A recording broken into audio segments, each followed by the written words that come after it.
You're not buying any GPUs, but don't worry, Nvidia's revenue is still going up, and I'm not just talking about AI. So GPU sales with recent reports, they're down a staggering 40% year over year. That's a pretty large drop. I mean, crypto mining has been sort of done for a very long time. Of course, that was always sort of, etched in there. I always thought that a lot of people were buying GPUs to mine on that were being counted as gamer GPUs.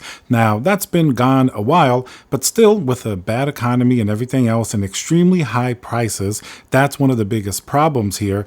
Nvidia certainly still has a lot of market share, but with vastly decreased sales. Now, it seems like Nvidia's market share is hovering somewhere around 84%, which is pretty staggering. That's a very, very dominant lead in the market. Of course, you'll have AMD with a very small percentage, and then Intel with another small percentage. Everybody's sales are pretty much down year over year, and it also counts for CPUs. So this isn't just GPUs. But Nvidia is still making some pretty good amount of money. Their revenue is still up in many cases, and it's not only AI. Nvidia's revenue for GPUs, even though they're selling less, it seems to be up for GPUs. Now, this makes sense if you take a look at what's going on. We always thought, let's take the 4060 Ti, for example.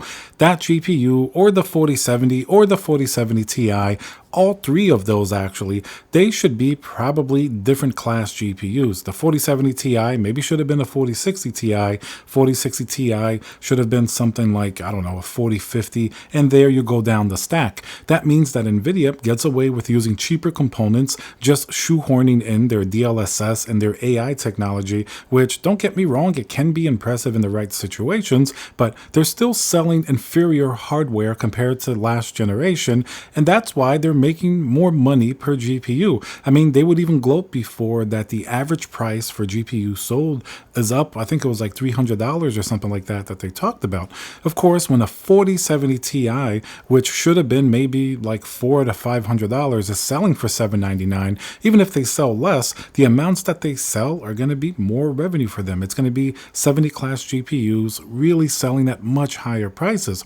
The 4070 as well, $599 and up, that's significantly more than the $499 that it used to cost. And the components in these GPUs, it didn't go up all that much more in cost. There was even a report recently that, VRAM prices have gone down. So 8 gigabytes of VRAM is even cheaper than we thought. That's why it's a head scratcher why Nvidia would only include 8 gigabytes of VRAM on the 4060 Ti. I've actually tested the 4060 Ti against the 4070 in the same game, the same scenarios, and overall, they're not close to being the same experience. You'll have textures that don't load because of the 8 gigabytes of VRAM. You're going to have a lot more stuttering, much lower frame rates on the 4060 Ti than the 4070. It's not just about being a few FPS lower if you look on a graph or something like that. The gameplay experience is not the same at 8 gigabytes of VRAM. And we're talking here 1080p, really, of course, ultra settings, but even 1440p in, more tame settings are going to give you these issues, which is not something we should be seeing on a GPU that's out now. That means that the buyers of a GPU like the 4060 Ti are going to want to upgrade much sooner when something good comes out at a good price, like next generation, because they are already facing issues at certain resolutions and settings that you really shouldn't have on a new GPU. That's part of the reason why Nvidia's revenue is up while their sales are down.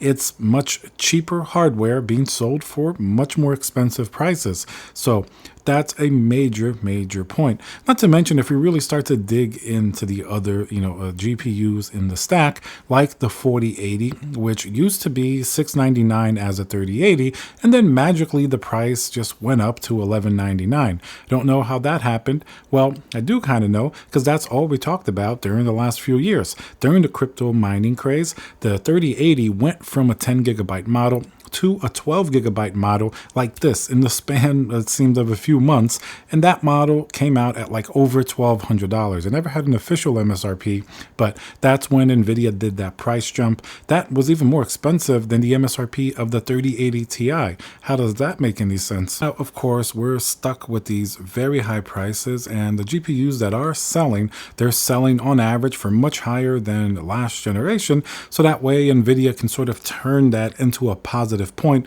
even though, once again, if we go back to the beginning of the video, overall GPU sales are down across the entire industry, not just Nvidia, seemingly around like 40% or thereabouts.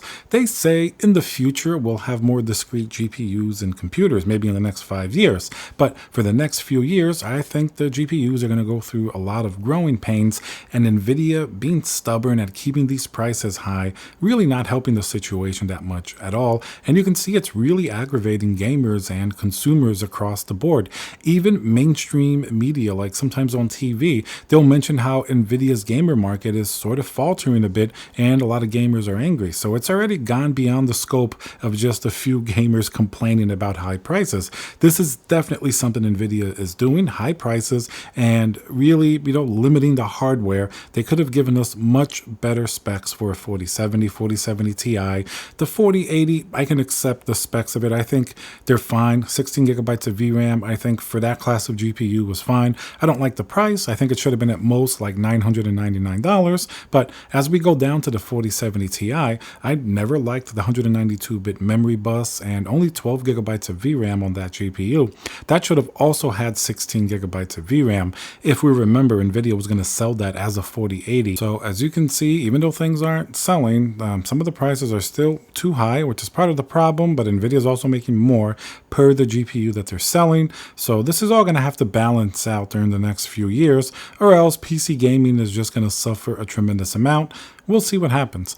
Remember to subscribe. Let me know what you think down below, and I'll see you guys on the next video.